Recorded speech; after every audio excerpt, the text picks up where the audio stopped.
একটি এলাকায় গেলামই না, আপনি আমাকে বললেন যে ঠিক ওই দিন ওই এলাকায় আপনি ছিলেন, অথচ দেখা গেছে আমি আমার বাড়িতে ছিলাম।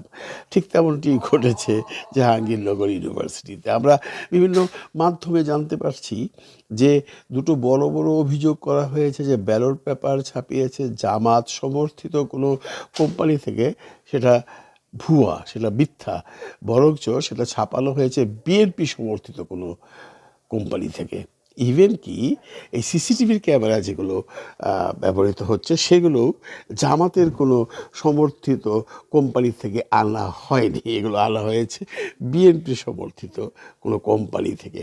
এটা তো নর্মাল ব্যাপার। আমরা যতটুকু জানি বর্তমান যে ভাইস চ্যান্সেলর আছেন কামরুল হাসান সাহেব, প্রফেসর কামরুল হাসান, উনি কোথা থেকে এসছেন? উনি কে? উনি জাতীয়তাবাদী শিক্ষক পরিষদের প্রেসিডেন্ট ছিলেন। উনি বিএনপি ঘরানার মানুষ। আপনারা অনেকেই যেমনটি বলেন বা অনেকেই জানেন যে ঢাকা ইউনিভার্সিটির যিনি ভিসি আছেন বর্তমানে তিনি জামাতপন্থী, ঠিক তেমনি এখানটায় বিএনপিপন্থী একজন বসে আছেন আমাদের শ্রদ্ধেয় ভাইস চ্যান্সেলর মহোদয়। এখন উনি থাকা অবস্থায় উনি জামাতের লোকজনকে বা জামাতের ক্যান্ডিডেটকে বিভিন্নভাবে ম্যানিপুলেশন করে ইলেকশনে পাশ করাবেন, এটা কি বিশ্বাসযোগ্য? না, এটা বিশ্বাসযোগ্য নয়, এটা কোনোভাবে বিশ্বাসযোগ্য নয়। তবে একটা সুখের ব্যাপার হলো যে এত কিছুর পরেও ইলেকশন কিন্তু থেমে নেই। এবং একটা ইন্টারেস্টিং ঘটনা আপনারা অনেক হয়তো মার্ক করেছেন এতক্ষণে, যে যখনই ইলেকশন ওরা বর্জন করেছে তখন শত শত স্টুডেন্ট একসাথে গিয়ে লাইনে দাঁড়িয়েছে ভোট দেওয়ার জন্য।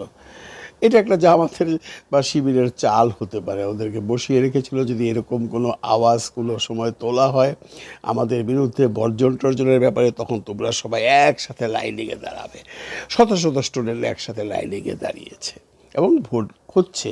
এখন পর্যন্ত তাদের বর্জন করাতে ইলেকশন থেমে নেই, কারণ এটা একটা এত বড় ইলেকশন যেটা যদি এখন থেমে যায় বা এটা নিয়ে যদি কোনো বড় রকম ঝামেলা হয় তাহলে এটা রাষ্ট্রীয় যে সামনে আমাদের জাতীয় নির্বাচন আছে সেটার প্রভাব পড়বে। সেই জন্যই হয়তো বা ইলেকশনটা হচ্ছে। পরবর্তী রেজাল্ট কী হবে আমরা জানি না, কিন্তু যতগুলো খবর বেরোচ্ছে সেখানে গিয়ে আপনারা দেখবেন এটা নর্মাল হিসাবেরও ব্যাপার যে ইলেকশন মানুষ কখন বর্জন করে, যখন দেখে তার পাস করবার মতো কোনো রকম সম্ভাবনা নেই। আমরা তো এটা ধরেই নিতে পারি জাহাঙ্গীরনগর ইউনিভার্সিটিতে শিবির বিপুল ভোটে পাস করবে, এমনটি আশঙ্কা বহু আগে থেকে করা হচ্ছিল এবং এটাই হয়তোবা শেষ পর্যন্ত হবে। ওনারা ভোট বর্জন করেছেন মানে ওনারা কি ভোট দেবেন না, নাকি নির্বাচনের ফলাফল মানবেন না, সেটা নির্বাচন হবার পর, নির্বাচন শেষ হওয়ার পর যখন ঘোষণা করা হবে তখন সেটা বোঝা যাবে কি হয়েছে। কিন্তু এই যে নাটক, এই যে ছোট ছোট নির্বুদ্ধিতার পরিচয় বিএনপি দিয়ে যাচ্ছে পরপর বা যা ছাত্রদল দিয়ে যাচ্ছে, এটা কি তাদের ভবিষ্যৎ রাজনীতির জন্য শোভনীয় হচ্ছে? আমার তো মনে হয় না। আপনারা যদি ঢাকা ইউনিভার্সিটির দিকে তাকান, সেই গণেশ না যেন কে ছাত্রদলের সভাপতি যে বিহেভিয়ারটা আমাদের ভাইস চ্যান্সেলর মহোদয়ের সাথে করলেন, চুপ চুপ বলে যে ব্যবহারটা করলেন, এটা তো ভাই একটা চোরের সাথে একটা পুলিশও করে না। যে ব্যবহার যারা আপনারা দেখেছেন ভিডিওতে তারা সবাই ধিক্কার জানিয়েছেন। এবং আপনি যদি রক্তমাংসের গড়া কোনো মানুষ হন, আপনার মধ্যে যদি এতটুকু শালীনতা বোধ থাকে, আপনি একজন ভাইস চ্যান্সেলর কেমন করে কথা বলতে পারেন?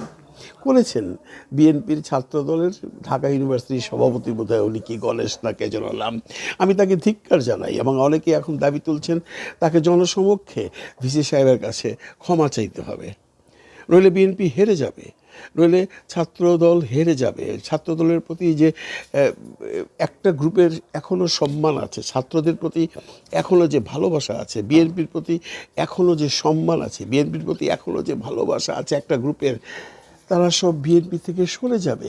কারণ একটা ভিসি মহোদয়কে এইভাবে একটি ছাত্র